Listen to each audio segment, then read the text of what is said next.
நாடு முழுவதும் 89 தொகுதிகளில் இன்று இரண்டாம் கட்ட வாக்குப்பதிவு. வாக்குச்சாவடிகளில் பலத்த பாதுகாப்பு. பிற்படுத்தப்பட்டோர் மற்றும் பட்டியலினத்தவர்களின் உரிமைகளை பறித்துக் கொள்ள காங்கிரஸ் ரகசிய சதித்திட்டம் தீட்டி வருவதாக பிரதமர் மோடி குற்றச்சாட்டு. சமூக நீதியின் அடிப்படையை தகர்த்து எறிவதுதான் காங்கிரசின் வழக்கம் என்றும் அக்ரா பிரச்சாரத்தில் பேச்சு.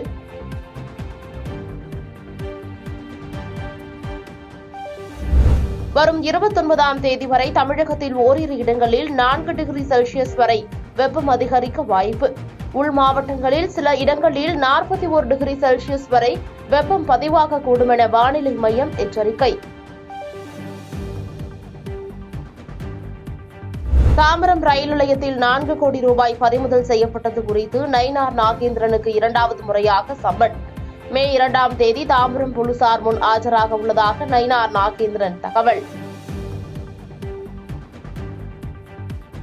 மோடியின் வெறுப்பு பேச்சு தொடர்பாக பாஜக தலைவர் ஜே.பி. நட்டா விளக்கம் அளிக்க தேர்தல் ஆணையம் நோட்டீஸ். பிரதமருக்கு நேரடியாக நோட்டீஸ் அனுப்பாத தேர்தல் ஆணையத்திற்கு எதிர்க்கட்சிகள் கண்டனம். மோடிக்கு நோட்டீஸ் அனுப்பிய அதே நேரத்தில் ராகுல் பேச்சு தொடர்பாக காங்கிரஸ் கட்சிக்கும் தேர்தல் ஆணையம் நோட்டீஸ்.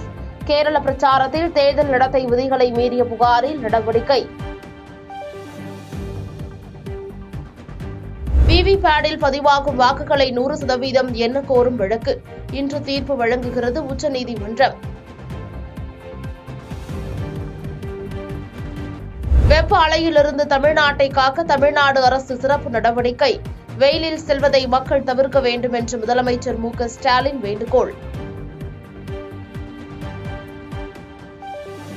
முகூர்த்தம் மற்றும் வார இறுதி நாட்களை முன்னிட்டு சென்னையிலிருந்து இன்று 335 சிறப்பு பேருந்துகள் இயக்கம். பயணிகள் கூட்ட நெரிசலை தவிர்க்க அரசு ஏற்பாடு. புதுச்சேரியிலிருந்து ஜூலை 1 முதல் விமான சேவையை தொடங்குகிறது இண்டிகோ நிறுவனம். பெங்களூரு, ஹைதராபாத் நகரங்களுக்கு விமானங்கள் இயக்க முடிவு. தேர்தல் நடத்தை விதிகளை மீறி மத ரீதியாக பிரச்சாரம் செய்யும் மோடி. போட்டியிட 6 ஆண்டுகள் தடை கோரும் வழக்கில் டெல்லி உயர்நீதிமன்றத்தில் இன்று விசாரணை.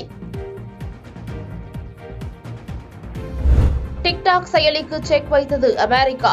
ஓராண்டுக்குள் அமெரிக்க நிறுவனத்திற்கு விற்காவிட்டால் டிக்டாக் செயலிக்கு தடை விதிக்கப்படும் என எச்சரிக்கை. ஐபிஎல் தொடரில் ஒரு மாதத்திற்கு பிறகு பெங்களூருக்கு 2வது வெற்றி. 35 ரன்கள் வித்தியாசத்தில் ஹைதராபாத் அணியை வீழ்த்தியது.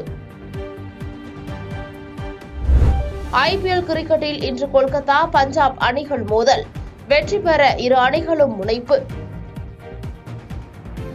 பாதகம் செய்பவரை கண்டால் நாம் பயங்கொள்ளலாகாது பாப்பா.